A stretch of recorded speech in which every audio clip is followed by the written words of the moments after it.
Que honra poder estar aqui, que privilégio.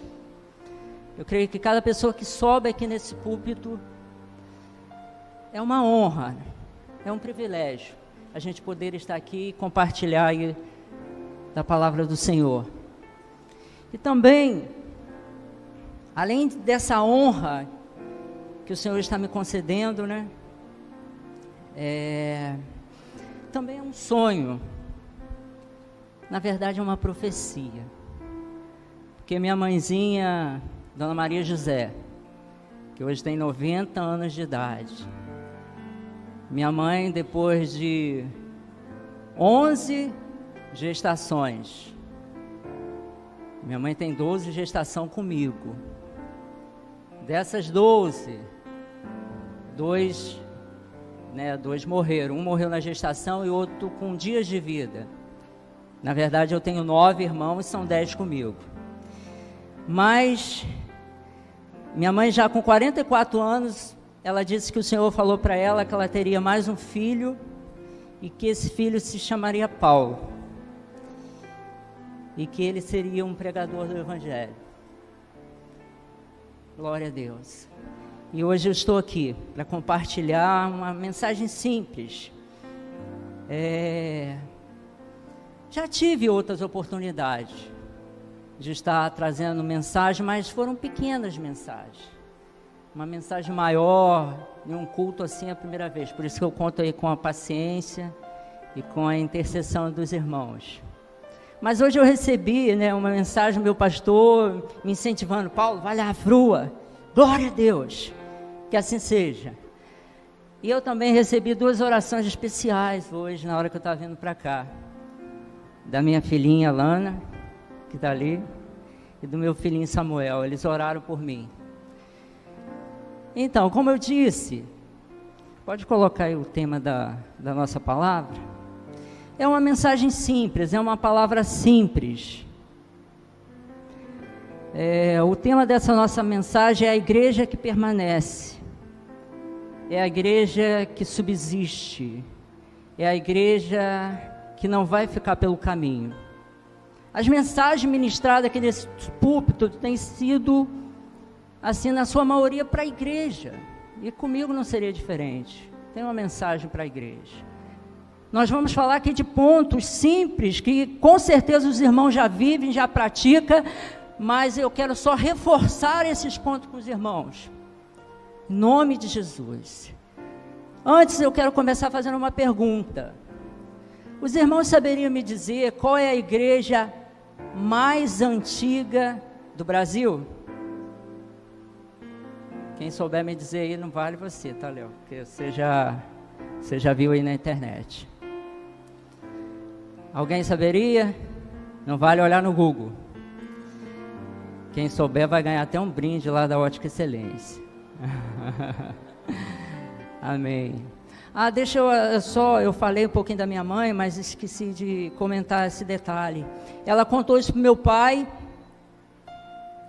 E meu pai, mesmo cristão, foi um pouco incrédulo. Eu até compreendo meu pai. Imagina, uma senhora de 44 anos, já com 11 gestações, chega de filhos, E realmente aconteceu. Porque quando o Senhor fala, Ele cumpre, não tem jeito. Se o Senhor tem uma palavra para você, vai se cumprir. Agora você também tem que fazer a sua parte. Coloca aí a foto dessa igreja, por favor. Irmãos, essa aí é a igreja mais antiga do Brasil. Ninguém soube, né?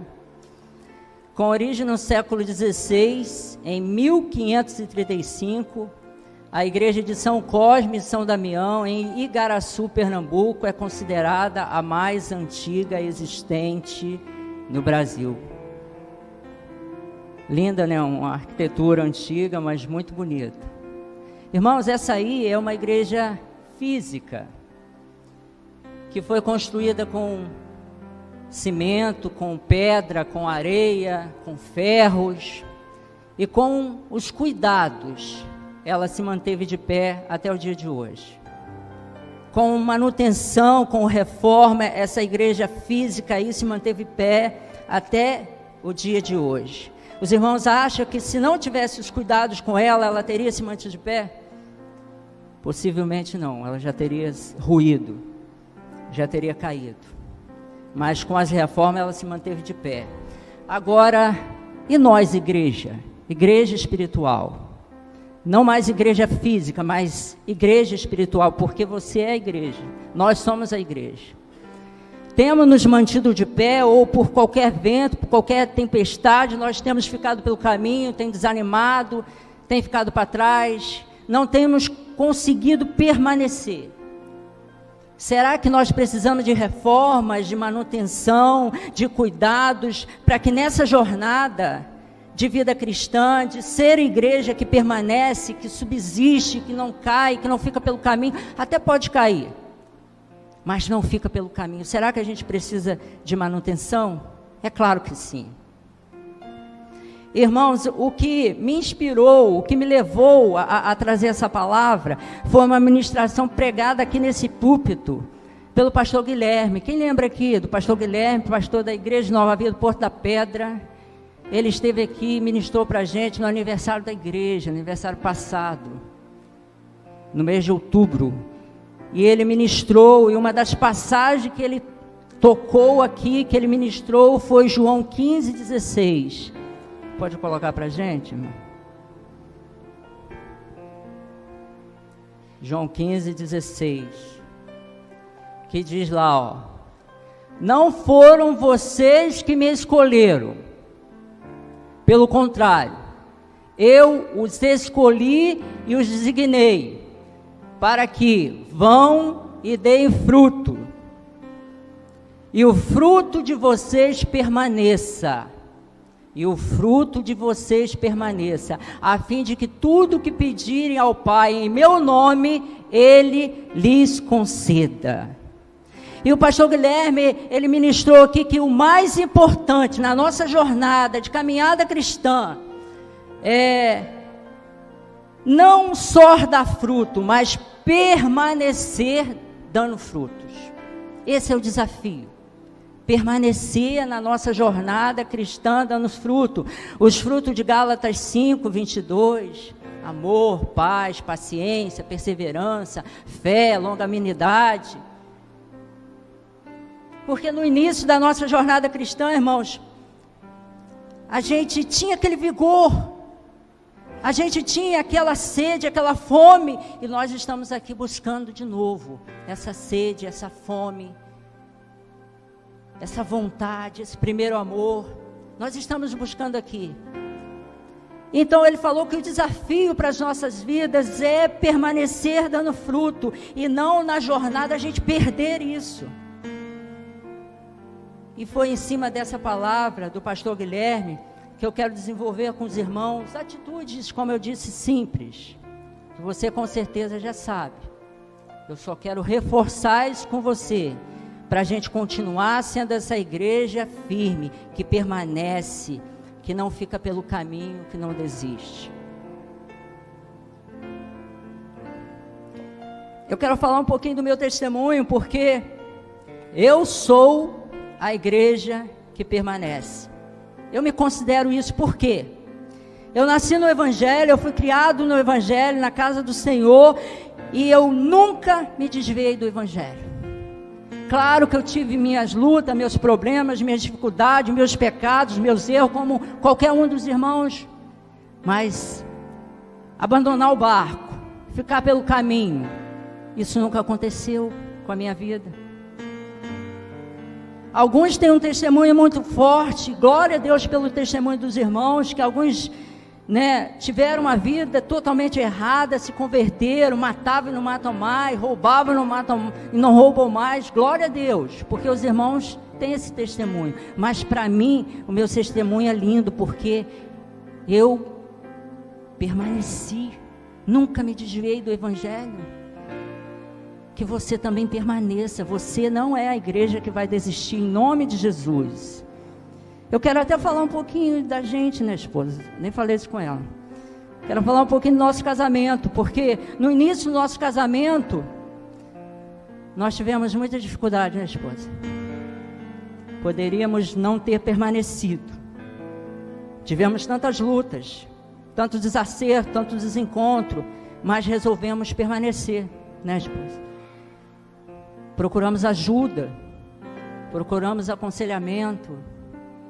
Minha esposa até ficou doente, mas Deus restaurou e curou a vida dela, glória a Deus. Se porventura também, não sei como é que está a sua vida, o seu casamento, se você também está com alguma dificuldade, em nome de Jesus, seja renovado na sua casa, no seu casamento. Não desista, permaneça, caminhe mais um pouquinho, ande mais uma milha, converse, procure ajuda.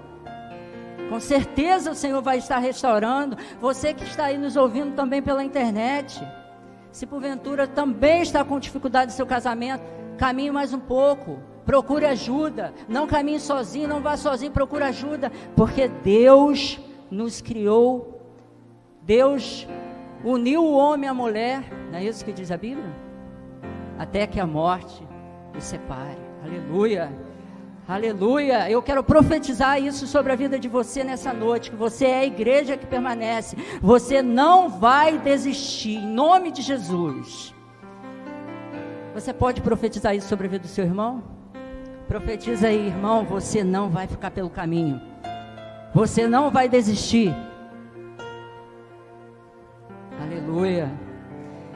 Irmãos, quantos não têm permanecido? Quantos têm ficado pelo caminho? Com certeza você conhece alguém, pessoas que um dia até congregaram aqui conosco, ou congregaram em outras igrejas com você, porque somos uma igreja nova, né? Temos apenas 8 anos. Léo, tá calor. Tô vendo os irmãos se abanando. Vê se é sei lá, melhor isso aí, liga o outro. Irmãos, então, quantas pessoas não têm permanecido? Com certeza você conhece alguém que não conseguiu permanecer, que ficou pelo caminho. O que aconteceu com essas pessoas, irmãos? Isso foi até uma palavra aqui proferida pelo nosso pastor Cândido. Possivelmente não mantiveram uma vida de consagração, deixaram as infiltrações do maligno entrar na vida delas e ficaram pelo caminho. Um dia desse mesmo, estou indo eu trabalhar, nesse dia eu fui até caminhando, e passando pela rua, encontrei um irmão, um jovem. Esse jovem tem até o nome de um arcanjo. E esse jovem era uma pessoa tão ativa, lá na Igreja Nova Vida de Alcântara com a gente, com um sorriso lindo. E esse jovem estava com uma aparência horrível, barbudo, fumando. O que aconteceu com essas pessoas que abandonaram o barco? Uma vez que experimentaram o amor de Deus e abandonaram o barco, no sábado passado, sem ser ontem, outro sábado, eu estava atendendo na loja, e uma pessoa que trabalhou comigo, uma cliente da loja, trabalhou comigo no Gênesis. Nós levávamos pessoas para serem batizadas, e eu perguntei, não vou falar o nome dela, né? Mas eu perguntei, menina, como é que está a sua vida com Deus? E ela disse, Paulo, eu não tenho mais vida com Deus, eu não me considero mais uma cristã. E eu ainda tentei falar, argumentar, chamar para ela vir aqui nos visitar. Paulo, não me convida, eu não vou mais à igreja. O que aconteceu, gente, com essas pessoas? Possivelmente, né, como eu disse, não mantiveram uma vida de consagração e ficaram pelo caminho. E nós estamos vivendo um tempo difícil de permanecer. Essa pandemia aí, irmãos, quantos irmãos que até hoje não voltaram, congregaram aqui com a gente. Essa igreja esteve mais cheia. E hoje não estão mais aqui congregando com a gente. Estão em casa. Glória a Deus por ter a transmissão, por ter o culto online. Mas a brasa precisa estar aqui no braseiro. Você tem que vir para o santuário. Não é que você tem, você não é obrigado, mas você deve vir para o santuário. Você tem que estar aqui. Imagina se você está fazendo um churrasco, tira uma brasa lá do meio daquele monte de brasa. aquela brasa vai esfriar. É aqui que você se aquece, é aqui que você é ministrado, é aqui que você recebe a palavra do Senhor. A brasa, ela precisa estar no meio do braseiro. Aleluia. E eu gostaria então, irmãos, de compartilhar essas 5 atitudes. Como eu disse, os irmãos já vivem, eu creio que já praticam. Eu só quero reforçar isso. Essas 5 atitudes que nós temos que ter para sermos essa igreja que permanece. Essa igreja que não fica pelo caminho. É possível aumentar um pouquinho? Porque às vezes abaixo e não sai. Ou sai muito, se puder aumentar um pouquinho. Irmãos, vamos lá então. Atitude número 1 da igreja que permanece. Fazer o que a igreja primitiva fazia. A igreja mais poderosa que já aconteceu, que já teve. A igreja primitiva, a igreja dos apóstolos, onde tinha, como o pastor tem dito aqui, os pastores mais top, os melhores pastores. O que eles fizeram? Eles não abandonaram a palavra de Deus. Eu e você precisamos dar mais atenção à palavra de Deus. Vamos ver isso? Atos 6, versículo 1, que tem esse registro. A gente vai ver aqui o que eles fizeram. Se você tiver a Bíblia e quiser acompanhar, mas eu acho que é mais prático, né? Você está lendo. Versículo 1, naqueles dias, aumentando o número dos discípulos, houve murmurações dos helenistas contra os hebreus, porque as viúvas deles estavam sendo esquecidas na distribuição diária. Então os 12 convocaram a comunidade dos discípulos e disseram: não é correto que nós abandonemos a palavra de Deus para servir às mesas. Versículo 3, por isso, irmãos, escolha entre vocês 7 homens de boa reputação. Aqui é a primeira escolha dos primeiros diáconos, cheios do Espírito Santo e de sabedoria, para os encarregarmos desse serviço. Eu quero só abrir aqui um parênteses para fazer um comentário desse versículo 3. Uma simples tarefa que nós temos para fazer na casa do Senhor, nós precisamos estar cheios do Espírito Santo. Essa tarefa aqui é algo muito simples. Só distribuição, só organização lá para distribuir os alimentos, mas a condição é que eles estivessem cheios do Espírito Santo. Então, por que eu digo isso, irmão? Porque se você não estiver cheio de Deus, se você vier para cá e não estiver cheio do Espírito Santo, quando você tiver que limpar um banheiro, quando você tiver que varrer um chão, você vai acabar reclamando. Você pode até não falar, mas dentro de você vai reclamar. Porque você precisa estar cheio do Espírito Santo até para uma simples tarefa. Aleluia. Versículo 4. Contra nós nos consagraremos, olha o que eles fizeram, a oração e ao ministério da palavra. Então, irmãos, nesse texto está havendo uma discussão entre 2 grupos, os helenistas. Quem eram os helenistas? Eram cristãos que viviam conforme a cultura grega. Eram judeus que falavam gregos e hebreus. Os hebreus eram judeus que falavam hebraico. Os helenistas, eles estavam reclamando porque as viúvas deles estavam sendo esquecidas na distribuição diária de alimento.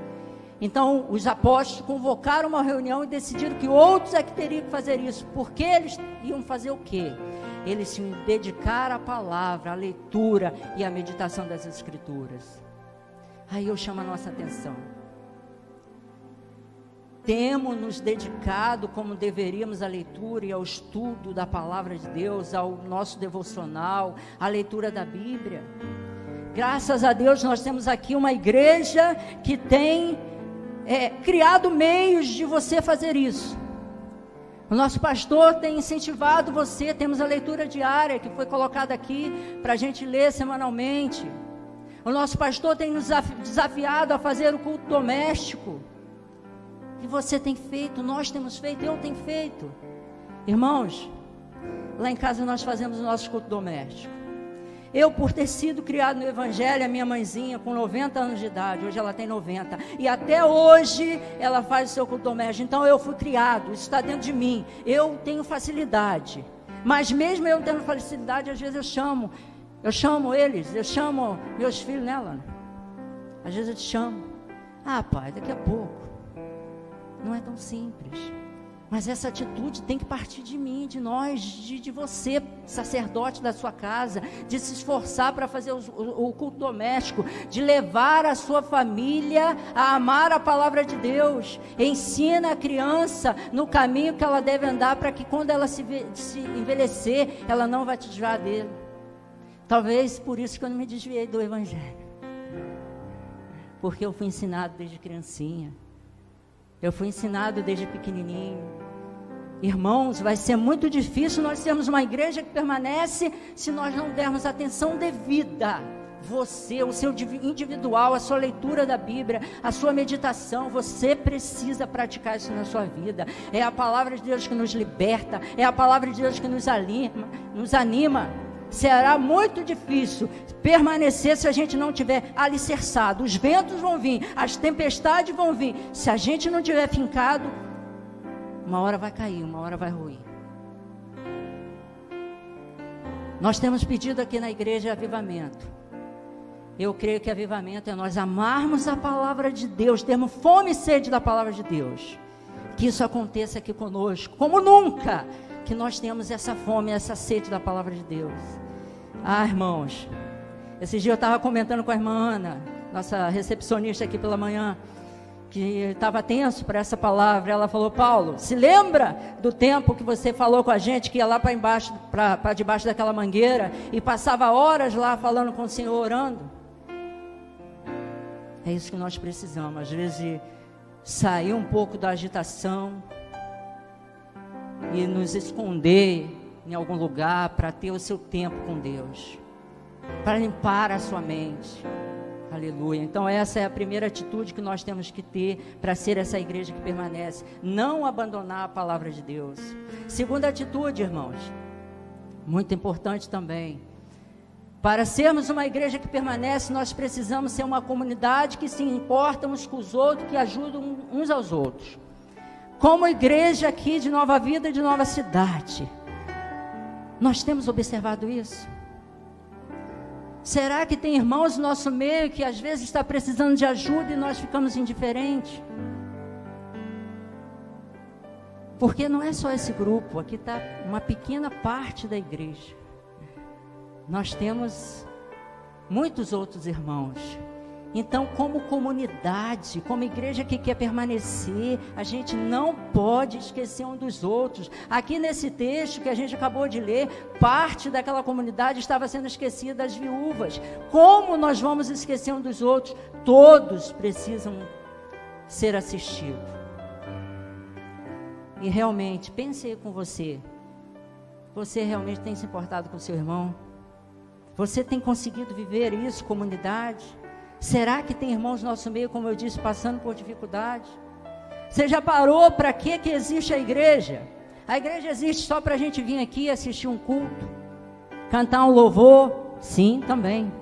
Mas a igreja existe para ajudar. Era o que essa igreja poderosa que estava fazendo.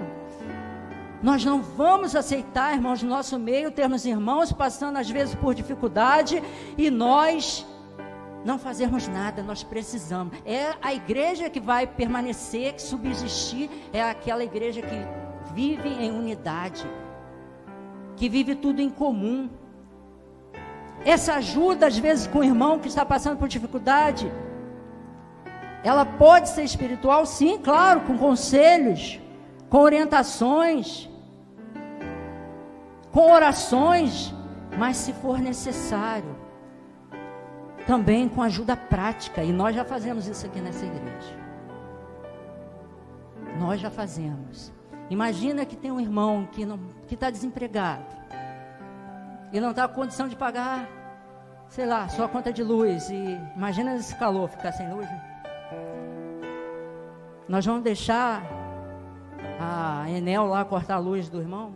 Não vamos.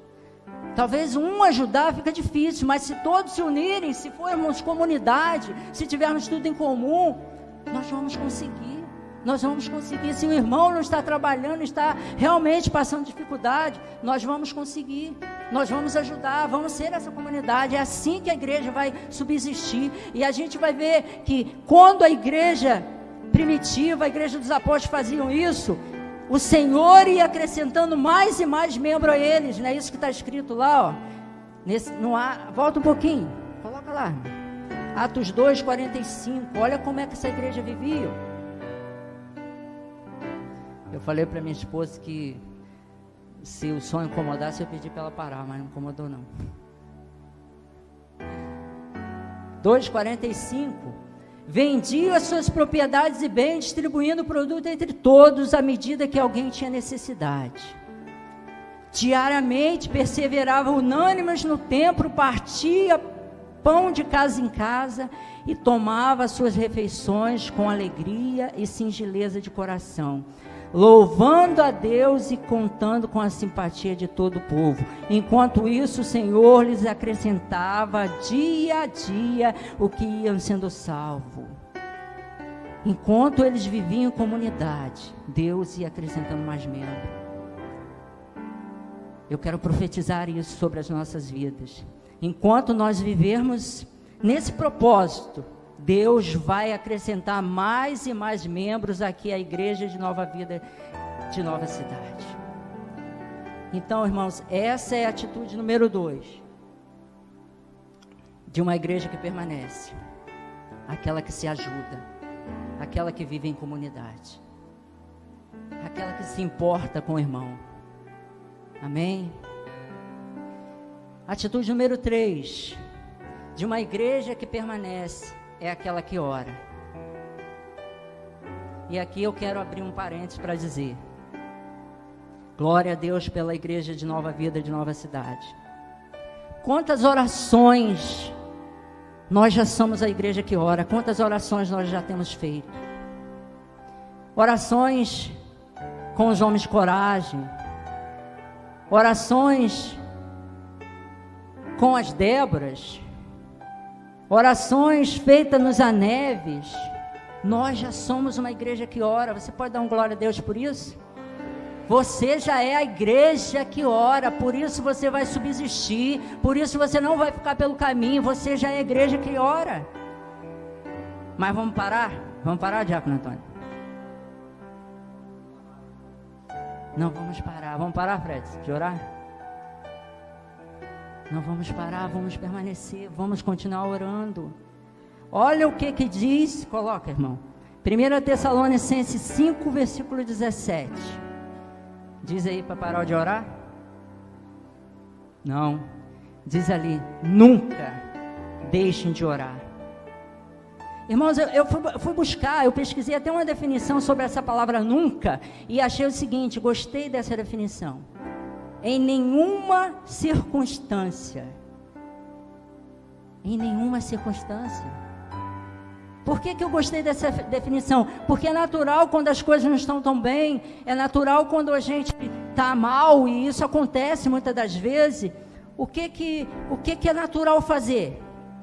A gente quer se isolar, a gente quer ficar sozinho, a gente às vezes não tem nem força para orar.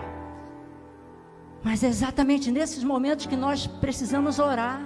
É o que está dizendo ali: nunca pare de orar. Em qualquer circunstância, ore, clame a Deus. O apóstolo Paulo está dizendo aqui aos Tessalonicenses: vocês podem estar passando tempestade, lutas, mas não importa as circunstâncias, nunca parem de orar. Irmãos, a oração é o combustível da vida do cristão.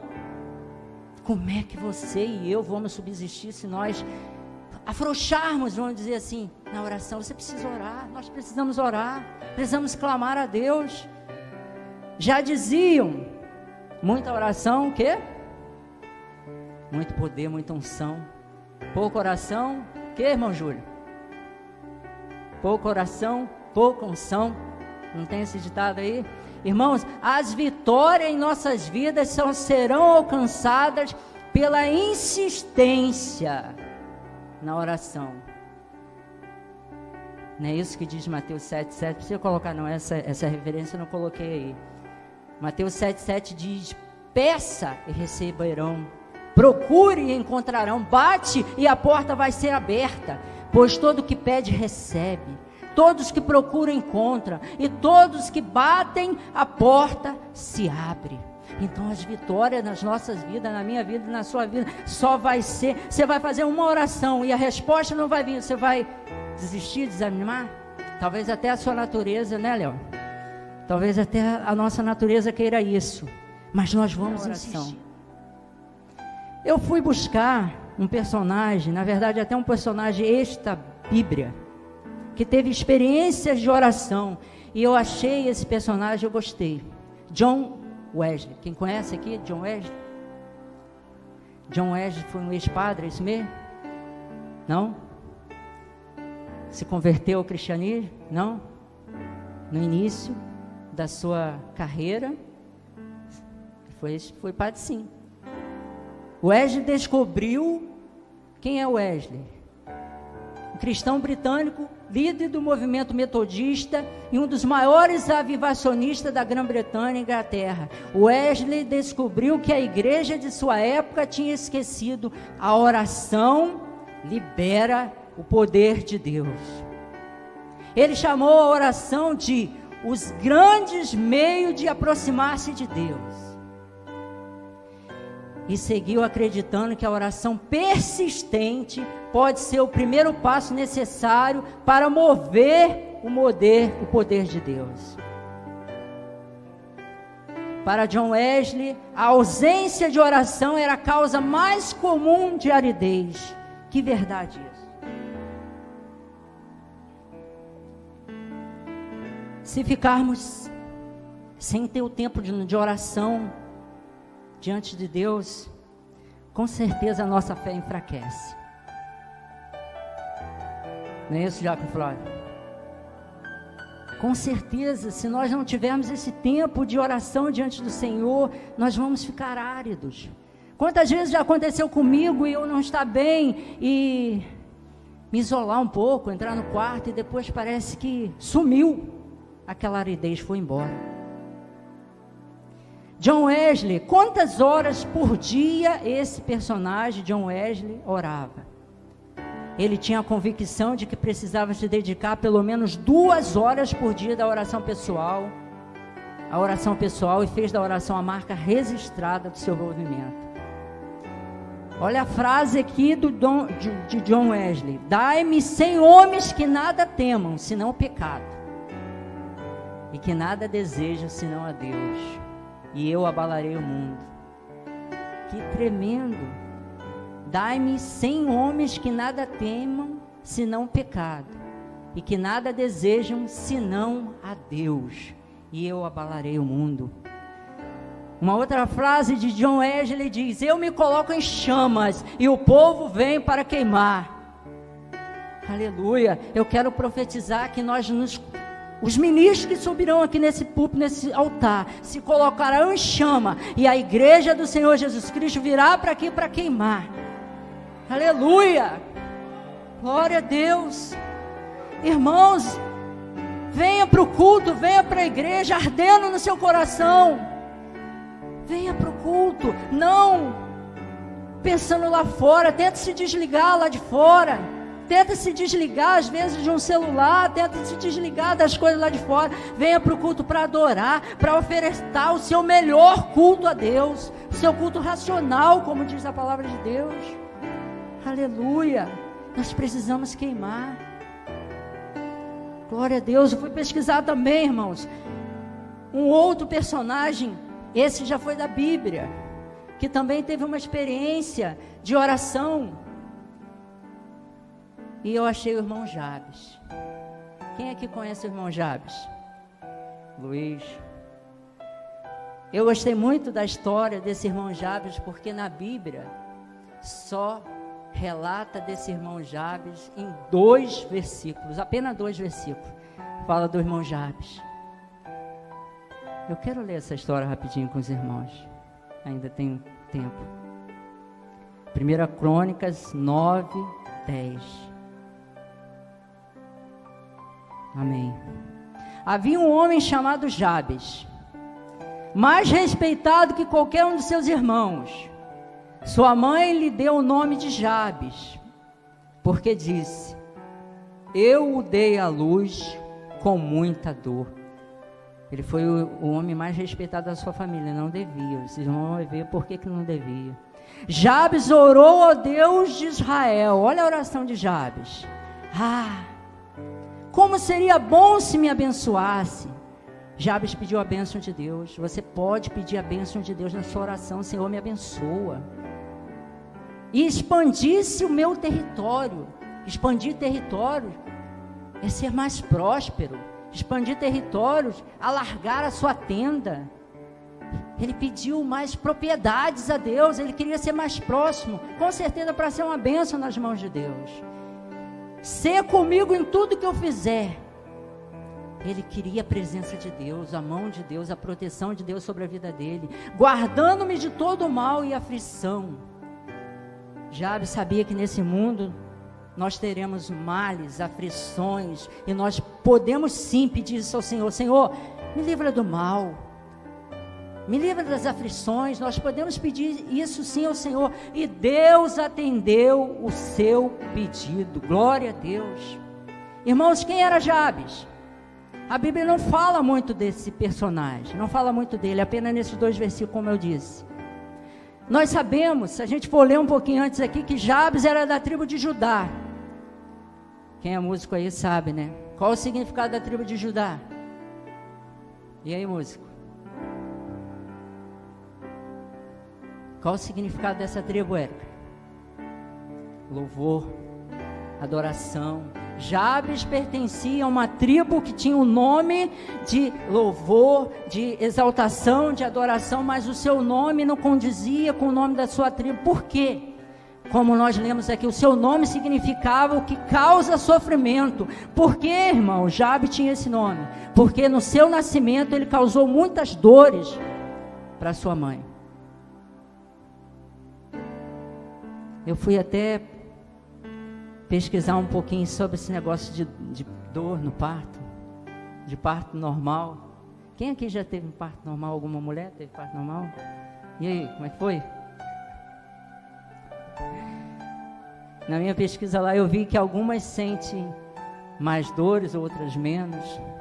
Às vezes até uma mulher que teve 2 filhos de parto normal, nenhuma gestação, nenhum nascimento foi mais dor que o outro. Eu vi uma médica lá falando sobre isso. A gente não sabe o porquê. Mas pensa aqui comigo. Imagina como esse menino cresceu. Será que essa criança tinha alguma deficiência, Irani? A Bíblia não diz. Às vezes a nossa cabeça, né, pensa nas coisas. Imagina como era o psicológico desse garoto. Afinal de contas, ele trouxe dores para sua mãe no seu nascimento. Imagina que esse menino podia ser zombado lá no meio dos seus coleguinhas, dos seus primos. Na escola. Eu fui pesquisar se tem escola naquela época. Tinha. Só que era para os que tinham mais recursos. Então imagina.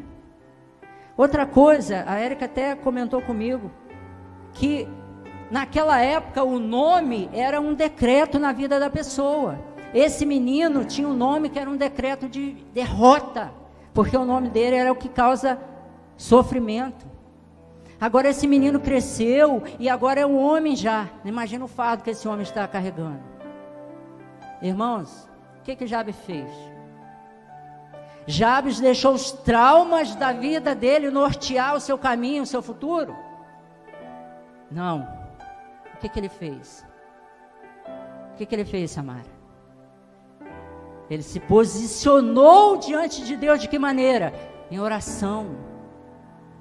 Quem sabe nós aqui, irmãos que estão aqui no nosso meio, está vivendo alguma situação de trauma na sua vida, e isso tem dado norte, você não tem conseguido romper, você não tem conseguido vencer. Se posicione diante de Deus em oração, em nome de Jesus Cristo. Se posicione diante de Deus, não deixe que os traumas da vida, se precisar resolver, tem que resolver, não é isso, Márcio? Tem que fazer EFOL, não é isso? Se precisar voltar, refazer caminho, se tem uma coisa lá atrás que porventura ainda possa estar te prendendo, está te segurando, É o que alguém falou hoje, eu acho que foi o irmão, na mensagem de manhã, mensagem linda de manhã cedo, falando sobre adoração. Que nós fomos salvos sim, e continuaremos salvos, que perseverar até o fim será salvo.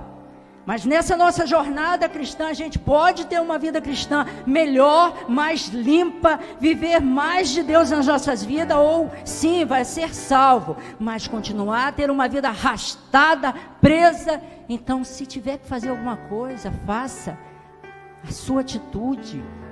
Deus não vai fazer por você aquilo que você tem que fazer. Você tem que tomar a sua atitude, então toma, em nome de Jesus. Irmãos, eu não tenho dúvida que Jabe foi mencionado aqui, não pelo seu sofrimento, mas pela sua vida de oração, pelo seu posicionamento diante do Senhor. Jabes orou e Deus mudou a sua sorte, o seu destino. Você pode dizer isso aí para o seu irmão: irmão, se você orar, Deus vai mudar a sua sorte, o seu destino. Você pode dizer isso aí para o seu vizinho? Melhor, você pode melhorar essa frase. Você pode dizer: irmão, você já está orando e Deus já está mudando o seu destino. Eu não estou vendo você dizer isso para o seu irmão. Diga isso, profetiza. Profetiza.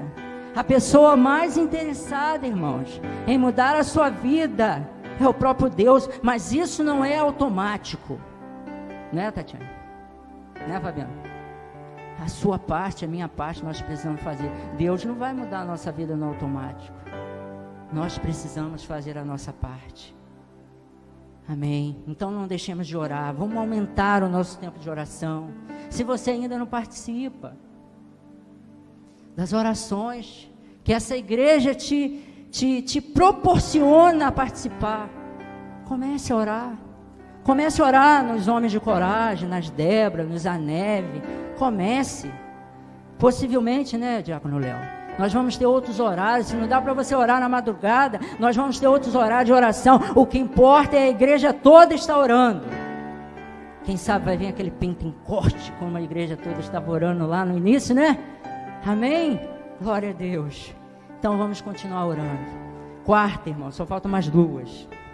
Quarta atitude de uma igreja que permanece, que persiste. Isso é muito importante. A igreja que não vai ficar pelo caminho é aquela que dá frutos. Presta atenção nisso. O não dar frutos, o não permanecer dando os frutos é perigoso. Nós vamos ver isso na Bíblia. O não dar frutos nessa jornada cristã. Porque nós temos uma longa jornada pela frente, até o Senhor nos levar, ou até Ele vir, não é isso? Você não vai morrer agora, vai?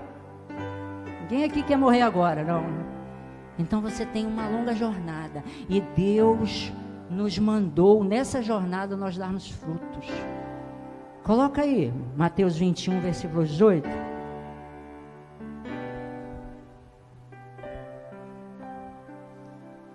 Aleluia.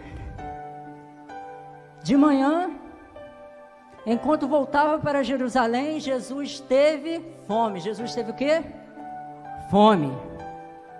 Encontrando uma figueira à beira do caminho, foi ver se havia figos. Mas havia figos? Não. Só encontrou folhas, não é isso? Então ele disse à figueira: nunca mais dê frutos. E no mesmo instante, o que aconteceu? A figueira secou. Quando os discípulos viram isso, ficaram admirados e perguntaram: como a figueira secou tão depressa? Jesus respondeu: eu lhes digo a verdade. Se vocês tiverem fé e não duvidarem, poderão fazer o mesmo que eu fiz com essa figueira. E muito mais. Poderão dizer até este monte: levanta-se e atire-se no mar, e isso acontecerá. Se crerem, receberão qualquer coisa que me pedirem em meu nome. Versículo aqui 19. Encontrando uma figueira à beira do caminho, foi ver se havia figos, mas só encontrou folhas. Irmão, se a gente for ler aqui o início desse capítulo 21 de Mateus, a gente vê aquele evento da entrada triunfal de Jesus em Jerusalém, onde Jesus pede 2 dos seus discípulos para pegar um jumentinho e levar esse jumentinho para ele. E aí eles colocam o manto lá sobre o jumentinho, né? E Jesus monta naquele jumentinho e tem aquela entrada triunfal em Jerusalém. Imagina aqui o corredor, eles colocam seus mantos, colocam os galhos, os ramos, e Jesus tem aquela entrada triunfal em Jerusalém. E Jesus chega no templo, e o que estava acontecendo no templo? Estava fazendo da casa de Deus um comércio, vendendo coisas. E Jesus ficou irado com aquela situação e derrubou todas aquelas mesas e falou: a minha casa é casa de oração e não comércio. E depois de todos esses eventos, Jesus retorna. Se a gente for ler essa história, Jesus retorna para Betânia. Mas no dia seguinte, Jesus volta para Jerusalém. E diz aqui que Jesus, voltando no meio do caminho, Jesus teve fome e encontrou uma figueira. E essa figueira, ela estava com uma aparência ótima, bonita, mas ela não tinha frutos. E Jesus então fez o quê? Amaldiçoou aquela figueira. Eu quero comentar aqui com os irmãos apenas 2 pontos.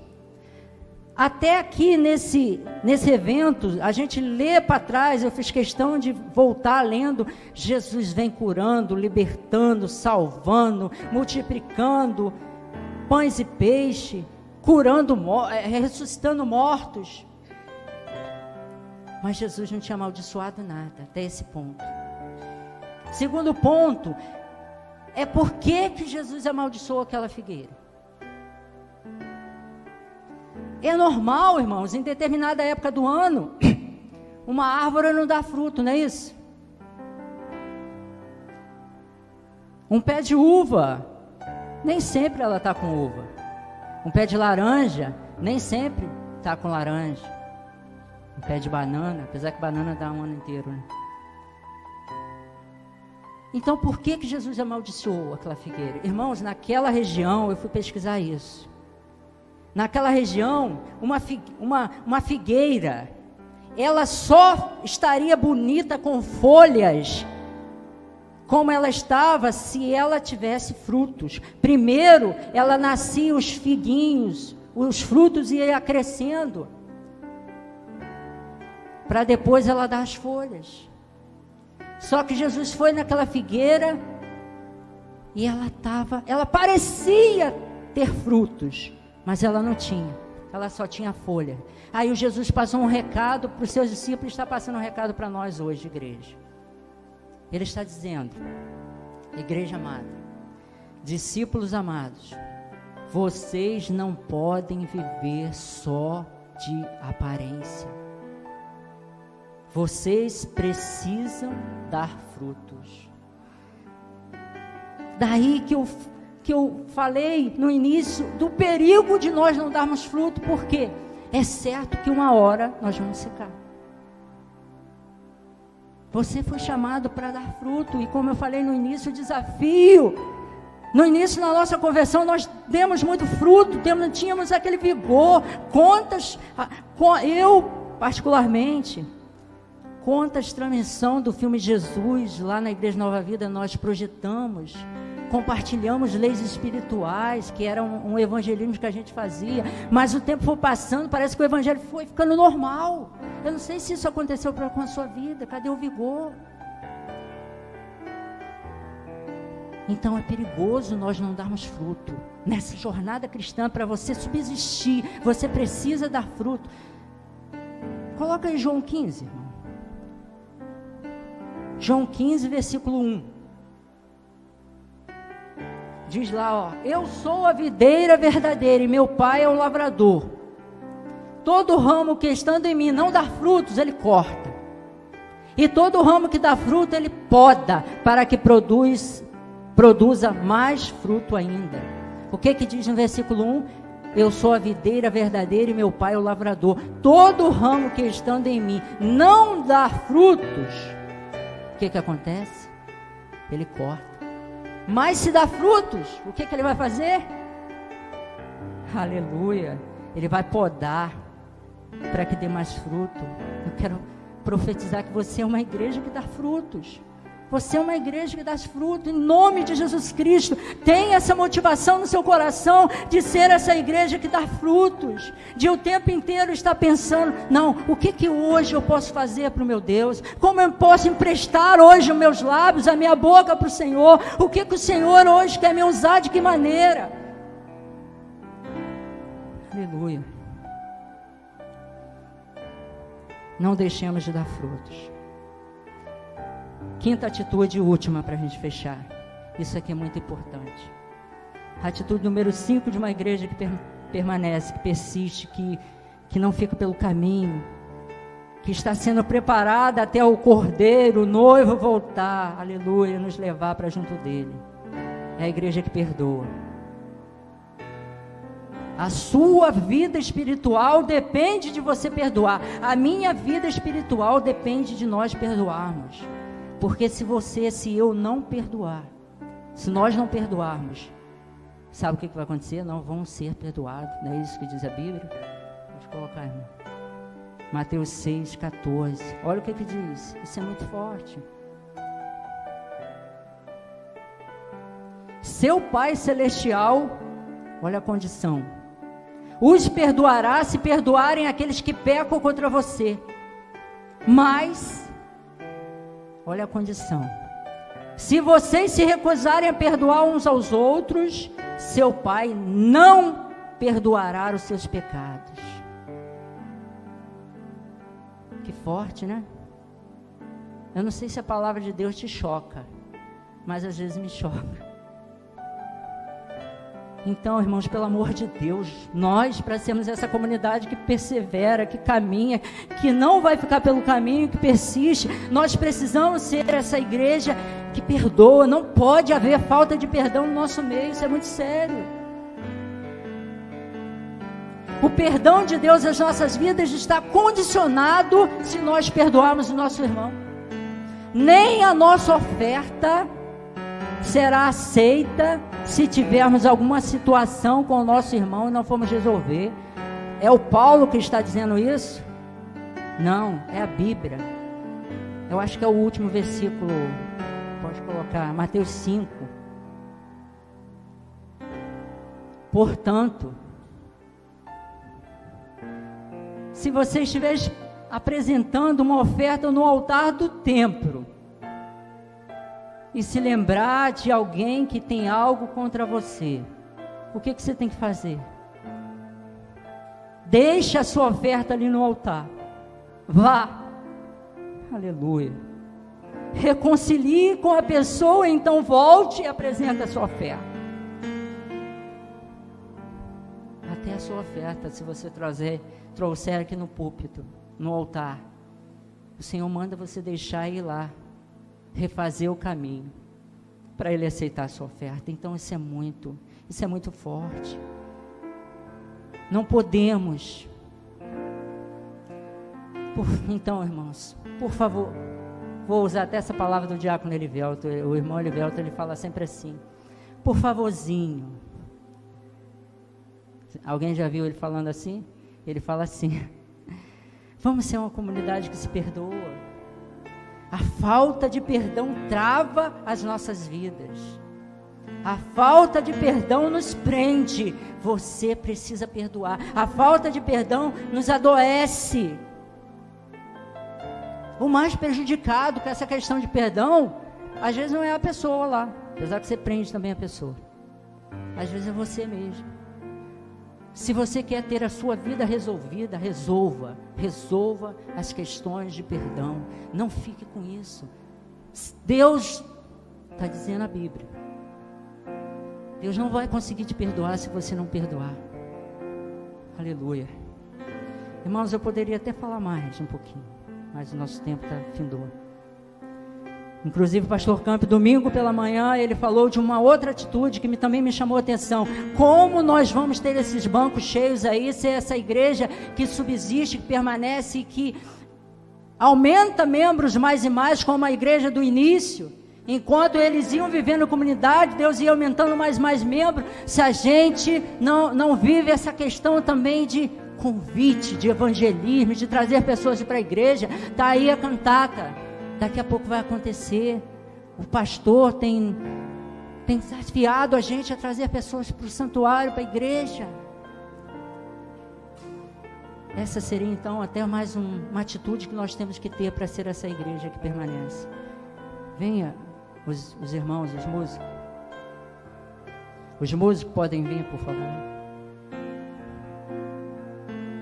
Aleluia. Glória a Deus. Então, irmãos, nós falamos aqui de 5 atitudes de uma igreja que quer nessa jornada permanecer, subsistir, não ficar para trás, não ficar pelo caminho. Falamos de nos dedicarmos à palavra, falamos de nos importar uns com os outros, de sermos comunidade. Falamos da oração, que é o que vai nos manter de pé, do perigo de não dar frutos. Falamos de perdoar. Diante dessas atitudes que nós falamos, qual é a aplicação prática? Talvez você me diga: Paulo, eu não estou conseguindo. Eu até quero, mas eu não estou conseguindo dar atenção devida à palavra. Eu não estou conseguindo fazer o meu devocional. Eu já acordo na agitação. Irmão, sabe de uma coisa que nós precisamos? Disciplina. Disciplina. Por que não? Nós temos tempo para tudo. Não é isso, não? Nós temos tempo para ficar 2 horas assistindo um futebol. Nós temos tempo para ficar, sei lá, quanto tempo vendo um filme. Por que não ter tempo para dedicar pelo menos uns 30 minutos de oração, de leitura, de meditação? John Wesley fazia 2 horas de oração. Você pode me dizer: é outro tempo. Por que outro tempo? Se a gente tem tempo para essas coisas do mundo, por que não ter um tempo para o Senhor? E quem vai ser beneficiado vai ser você.